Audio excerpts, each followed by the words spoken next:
very macro level will tell you that the good fortune of my encountering and embracing the study and practice of mindfulness has changed my personal life and my professional life so magnificently for the better that it is indescribable. And my study and practice of mindfulness has resulted in the single highest return on any investment in behavior change and reorienting my thinking than any other effort to change behavior or reorient my thinking in a systematic way, in a comprehensive way. I embraced the study and practice of mindfulness in order to enhance my professional performance. I came to this practice in a manner that others have described hearing my story for motivational, internal, self-motivational, and candidly competitive reasons. I wanted to be better, not necessarily better than a counterparty, but better than I was before, which is one of the core values of our law firm, continuous improvement, and one of my core values.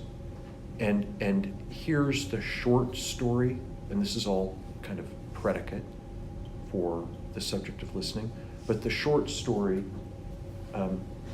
goes something like this. I'm a business lawyer and a trial lawyer.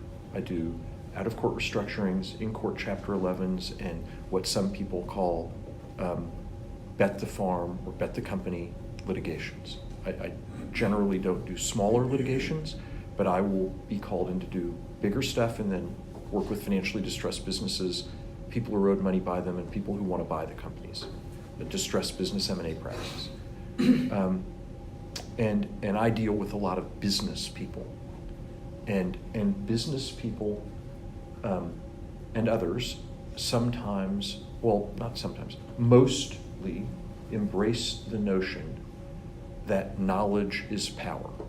And that's a phrase that you may have heard or read.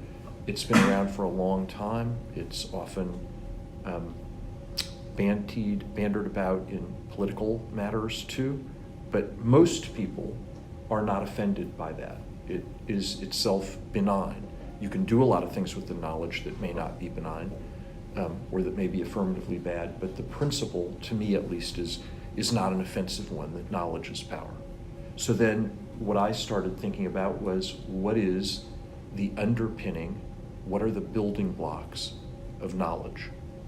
And I have concluded that in the way my worldview, the way I view the world, the underpinnings or building blocks of knowledge is data.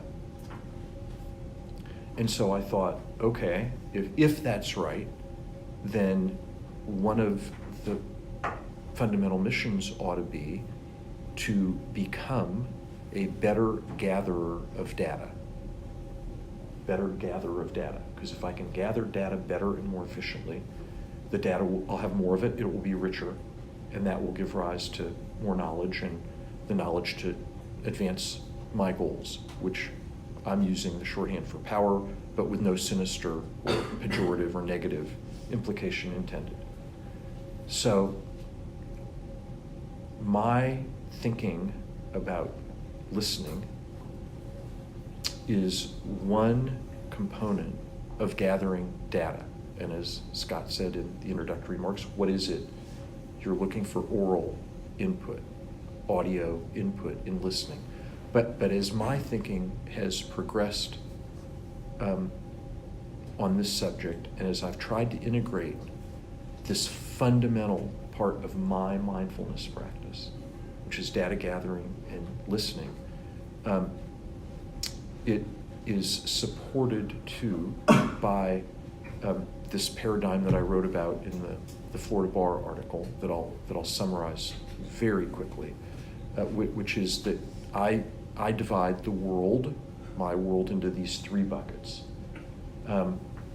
Myself, my counterparty in a interaction like this, whether it's one person or our classroom together, and then the macro environment. And I don't mean environmental matters, I mean the world around us while we're here. And so the active listening, the data gathering that I want to focus on today is the first two buckets. Myself, each of yourselves individually, thoughts, feelings, and sensations that we experience in our lives, and gathering data and our interactions with our counterparty or counterparties like spouse, partner,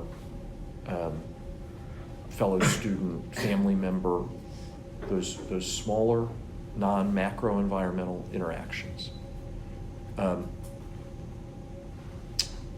So that's a super brief overview of my worldview about these three buckets of data that I'm interested in gathering more, how I came to the study and practice of mindfulness to enhance my performance, and maybe later, if there's time, we can talk together about how the return on investment, to which I earlier referred, has multiplied and has so profoundly too affected my non-business performance, the way I rate myself and the quality of my personal interactions with family members, spouse, daughter, friends, and the like.